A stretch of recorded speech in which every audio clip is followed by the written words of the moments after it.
রামনবমীতে পুলিশের বিশেষ সক্রিয়তা ছিল।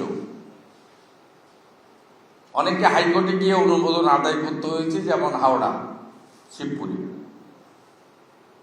সেখানে পুলিশ সব জায়গায় লিখে নিয়েছিলেন ডিজে বাজানো যাবে না এবং অস্ত্র ব্যবহার করা মিছিলে যাবে না। আমরা এই বিষয়গুলোতে বলেছিলাম যে ডিজে সকলের ক্ষেত্রেই বন্ধ হওয়া উচিত, এক যাত্রায় পৃথক ফল হওয়া উচিত নয়। আর দ্বিতীয়তে, অস্ত্রের ক্ষেত্রে আমরা প্রথম থেকেই বলেছি যে অস্ত্র আমাদের দেবী মা দুর্গার প্রতীক হিসেবে পূজিত হয়, যে অস্ত্র গোবিন্দ দাস বা চন্দন দাসকে খুন করার জন্য ব্যবহৃত হয় না,